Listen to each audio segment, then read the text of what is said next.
Here, joining me now, Ohio Congressman Jim Jordan, chair of the House Judiciary Committee, author of Do What You Said You Would Do, Fighting for Freedom in the Swamp.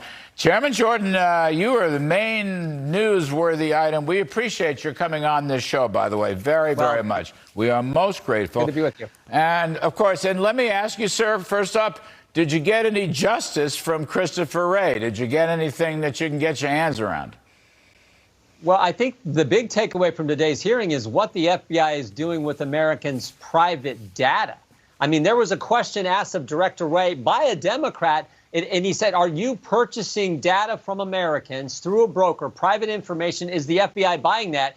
And Director Wray said, I'll have to get back with you and give you an answer. I need to give you a briefing on how that works. And I'm like, you've got to be kidding me. And then you couple it with what we brought forward, which is an email from the FBI to Bank of America, where the FBI asked Bank of America to provide customer debit and credit card activity in a certain geographic location for a specified time period, January 5th and 6th, 2021, here in the D.C. area, and then overlaid that with any purchase from these same customers you have that you can give to the government, to the FBI, related to purchasing firearms or firearms-related material. That is pretty frightening stuff. So to me, that was the big takeaway. This FBI, the same FBI, Larry, that was involved in targeting parents as terrorists at school board meetings, the same FBI that had the Richmond field office do the memorandum that said Catholics are extremists if you're pro-life, the same FBI that was censured, but that was found to be censuring Americans by a federal court last week, that decision in the Western District of Louisiana, that's the FBI who's also grabbing up private data. That's pretty chilling, and that's I think that was kind of the key takeaway for us today. Under what statute, or I don't know, what guise Good question. did Christopher Wray, FBI Director Christopher Wray, say he's using for this private information and this data stealing and the invasions? You know, I guess a Catholic, let me get this right. Speaking as a Catholic Latin Mass is somehow subverting American democracy? You're radical. Yeah, I guess You're radical, yeah. I guess so, although I don't speak Latin, but I have attended once in a while. I mean, Jim Jordan, what does Wray say about this stuff? Well, he all he would say is we abide by the law. He wouldn't cite what authority he had. But what's interesting is because we've done just tons of depositions and transcribed interviews of people in the Justice Department, we've had agents come in and tell us they took that material, they didn't use it. They pulled it back from their system. They didn't send those leads out because they were concerned about this information that Bank of America turned over to the FBI. But all this just underscores our main thrust of the hearing for Republicans, which is there is no way that we are going to reauthorize Section 702 of FISA in its current form. That's where they illegally queried this database and got information on Americans. Again, without a warrant, they went and did this in an illegal fashion 204,000 times, according to press reports in the New York Times. All right, let me turn to the Biden scandals, or the Biden alleged scandals. Let me just play some tape from your colleague, if you will, Representative Tom Tiffany from Wisconsin. Take a listen, please. Did Joe Biden take payments from Burisma or any other foreign companies as vice president, president, or private citizen Biden? As you may know, there is an ongoing investigation being led by the U.S. Attorney in Delaware, Mr. Weiss. Okay. So the president is under investigation. I'm not going to confirm or speak to who is or isn't under investigation for what. I'm simply going to tell you. So he's not under investigation? I didn't say that either. Wow. I mean, that's just dog chasing tail. First of all, Chairman Jordan, what investigation is Wray talking about? Is he talking about investigating the LLCs and the suspicious bank deposits? Is he talking about investigating the influence peddling with Hunter Biden's dad, Joe Biden, next to him, putting the heat on the Chinese communist investor? Or is he talking about investigating the Burisma scandal, where it was pay for play, again, alleged, and where there's 17 tapes, 2 with Joe Biden and 15 with Hunter? In other words, what investigation is he talking about? I guess the short answer is I don't know. I assume, though, he's referring to the Hunter Biden investigation, and that is still, quote, ongoing until Hunter Biden actually appears in court and the plea agreement is agreed to by the judge. So that's supposed to happen later this month. So I assume that's what he's referencing. But that's an answer you typically get from the director of the FBI. It's always some ongoing. There's always some reason why he can't tell us what not only the Congress wants to know, the Judiciary Committee wants to know, but I think what the American people want to know. I mean, there are a number of things. We said, can you tell us the 5 people who put together that memorandum attacking Catholics and calling pro-life Catholics radical and extremists? Can you tell us who?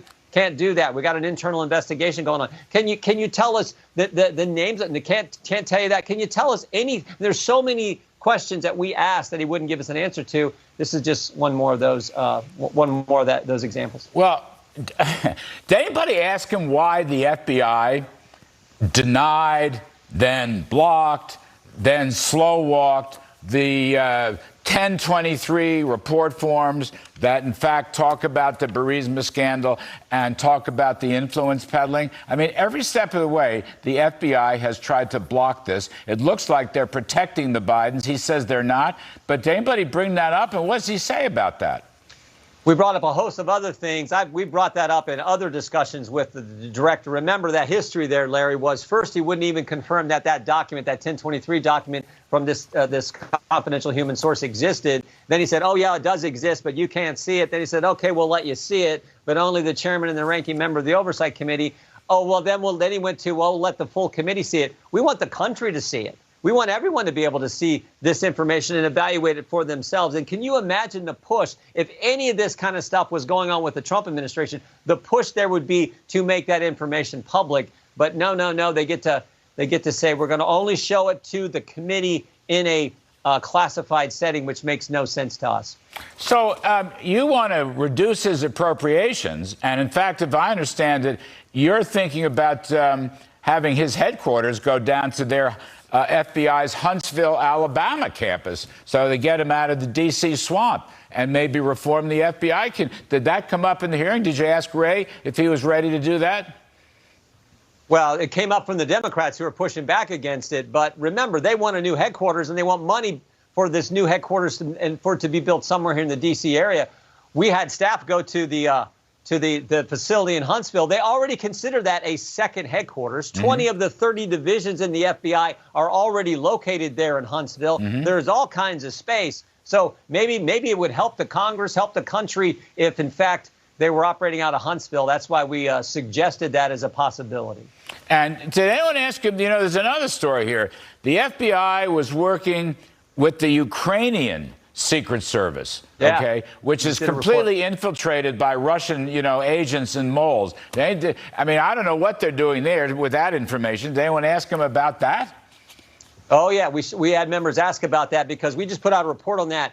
Our FBI getting information from a foreign intelligence, from Ukrainian intelligence, and then just simply passing that information on to big tech and say, you may want to take down this post, this website, whatever, and not evaluate. In fact, they referenced an official site from our State Department. Our State Department had a Russian language site that they were using. They referenced that to be taken down. So you had our FBI suggesting to big tech to take down something that the State Department had put out. Go figure. I mean, that just seems to me incompetence, but also just a reflection of how big this censorship effort was and why that decision from the court in the Western District of Louisiana last week on July 4th was so important, talking about how the FBI and these other agencies have been pressuring private sector people to censor Americans and, in effect, being the censors themselves is what the judge said. I mean, you've talked about this a lot, and we've followed your lead. I mean, the politicalization, or let me say the politicization of the Justice Department, but also the politicization of the FBI. Under Comey, yes, but under Christopher Wray also. It's very clear it's totally politicized. Did you yourself, you've talked about this, that's how you've labeled these hearings, weaponization, politicization.